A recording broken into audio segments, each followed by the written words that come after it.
ஒரு தடவை கூட நான் ஃபெயில் ஆகும்போது அவங்க என்ன திட்டினதோ எதுவுமே சொன்னதே இல்லை. அவ்வளோ மார்க் வாங்கின பொண்ணால் என்ன இவ்வளோ 3 இயர்ஸாக வந்து அவளால் வந்து கிளியர் பண்ண முடியும். நான் மனசுக்குள்ள வேதனை. With a great pride and happiness, I welcome Aparanjini, who has cracked IBPS Clerk Indian Bank.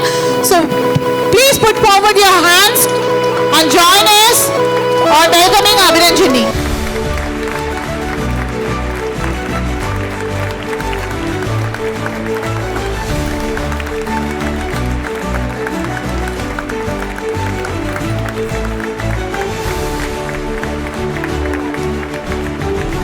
எல்லாருக்கும் வணக்கம். நான் வந்து ஃபஸ்ட்டு தேங்க்ஸ் சொல்லணுன்னா எங்கள் அப்பாவுக்கும் அம்மாவுக்கும் தான் நான் ரொம்ப தேங்க்ஸ் சொல்லணும். ஏன்னா எல்லோரும் பேங்க் எக்ஸாம் வாங்கிட்டா பெருமையாக சொல்லுவாங்க.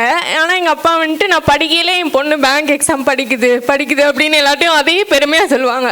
அதை பார்க்கையில இவங்களுக்காக வச்சும் நம்ம கண்டிப்பாக பாஸ் ஆகிடணும் அப்படின்னு எனக்கு தோணும். நான் 3.5 இயர்ஸாக படிக்கிறேன். ஒரு தடவை கூட நான் ஃபெயில் ஆகும்போது அவங்க என்ன திட்டினதோ எதுவுமே சொன்னதே இல்லை. அதுவே எனக்கு ரொம்ப கில்ட்டாக இருக்கும். எப்போனாலும் என்ன மோட்டிவேட் பண்ணதான் இருக்கும். யாருக்குமே தெரியாது, எங்கள் அப்பா அம்மாவுக்கு மட்டும்தான் தெரியும். என்னை அவ்வளோ தூரம் மோட்டிவேட் பண்ணியிருக்காங்க. ஒவ்வொரு தடவை ஃபெயில் ஆகும்போதும் மோட்டிவேட் பண்ணுறது எனக்கு ரொம்ப அது கொஞ்சம் எனக்கு கில்ட்டாகவே இருக்கும். ரொம்ப நாளாக நம்ம எதுவுமே பண்ணலையே அந்த மாதிரி. அது மாதிரி நான் கொஞ்சம் வில்லேஜ் சைடு தான் மேம். அது வந்து எல்லோரும் கேட்பாங்க கல்யாணம் பண்ணலையா, இன்னும் எல்லாருமே கேட்பாங்க. ஆனால் எங்கள் அப்பா அம்மா 2 பேருமே சொல்லுவாங்க, எவ்வளோ வயசானாலும் பரவாயில்ல, வேலை வாங்கிட்டு தான் கல்யாணம் பண்ணணும் அந்த மாதிரி சொல்லுவாங்க. அது எனக்கு ரொம்ப சப்போர்ட்டாக இருந்துச்சு மேம். அப்புறம் நான் கோச்சிங்லாம் எதுவுமே போய் படிக்கலை மேம். காலேஜ் முடிச்சதுலேருந்து உங்கள் 2 பேர் வீடியோஸ் நான் அதில் தான் மேம் பேசிக் ஃபுல்லாகவே படித்தேன். எந்த கோச்சிங்குமே நான் போனதே இல்லை, வீட்டில் இருந்தே படித்தேன். எல்லா எக்ஸாமுக்குமே எங்கள் அப்பாவுக்கு 2023 ஆக்சிடென்ட் ஆச்சு மேம். அப்போ கூட எங்கள் அப்பா வந்து டிரைவர் போட்டு கூட அனுப்ப மாட்டாங்க காரில். எல்லா எக்ஸாமுக்கும் என் கூட வருவாங்க. அதெல்லாம் அப்போ அவ்வளோ ஹெல்ப் பண்ணியிருக்காங்க மேம். தேங்க்யூ. அம்மாவும் எனக்கு ரொம்ப இன்ஸ்பிரேஷன் தான். எங்கள் அம்மா வந்து கவர்மெண்ட்டில் ஒர்க் பண்ணுறாங்க டீச்சராக.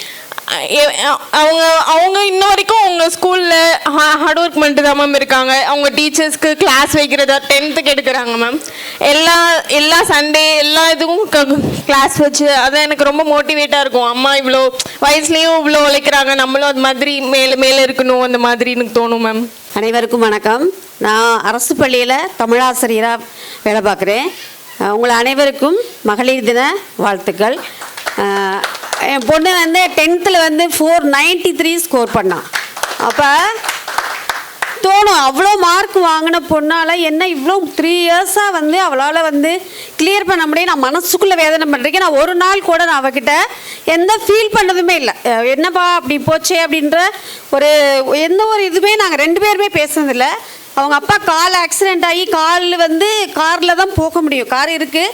பட் ஆனால் ஒரு எக்ஸாமுக்கு கூட அங்கே உட்காந்து இங்கே எவ்வளோ சிரமமாக இருக்குன்னு தெரியும். அந்த சென்டரில் எக்ஸாம் சென்டரில் அந்த கால் வலியோட ஒரு எக்ஸாம் கூட டிரைவர் போட்டு எங்கள் 2 பேரும் அனுப்ப மாட்டாங்க. அதே மாதிரி நானும் வீக் ஃபுல்லாக வேலை பார்த்துட்டு ஒரு நாள் தான் நமக்கு ஞாயிற்றுக்கிழமை மட்டும்தான் லீவ் இருக்கும்.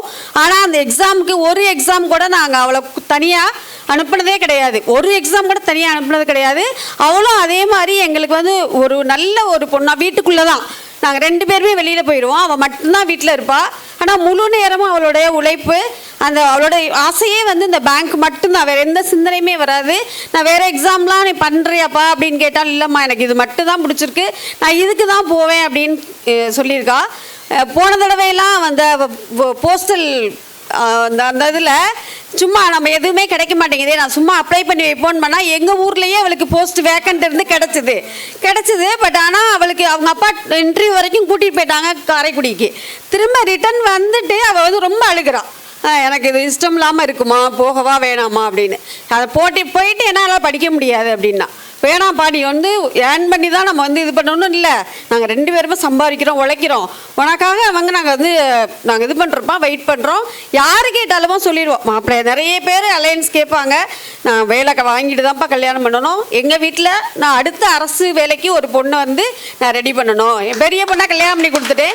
அப்போ சின்ன பொண்ணு அடுத்து ஒரு அரசு வேலைக்கு ஒரு ஆள் வேணும், அடுத்து வர்ற ஜென்ரேஷனுக்கு ஒரு மோட்டிவேஷனாக இருக்கணும்னா என் பிள்ளை வேலைக்கு போகணும் அப்படின்றது எனக்கு ஒரு மிகப்பெரிய ஆசை. அதை வந்து என் பொண்ணு சக்ஸஸ் பண்ணி கொடுத்துட்டா. அடுத்தடுத்து இன்னும் நிறைய ப்ரொமோஷன்ஸு, நிறைய எக்ஸாம்ஸ் வந்து இன்னும் எழுதுறதுக்கும் நாங்கள் சப்போர்ட்டாக இருப்போம். எப்பயுமே இருப்போம். அவள் இன்னும் என்ன படிக்க நினைக்கிறாளோ எல்லாத்துக்கும் நாங்கள் படிக்கிறது ஹெல்ப்ஃபுல்லாக இருப்போம். இந்த நேரத்தில் உங்களுடைய யூடியூப் சேனல் தான் ஃபுல்லாக பார்ப்பா, அதை பார்த்து சக்ஸஸ் பண்ணியிருக்கா அப்படிங்கும்போது ரொம்ப பெருமையாக இருக்குது. ரொம்ப சந்தோஷம் இந்த நேரத்தில்.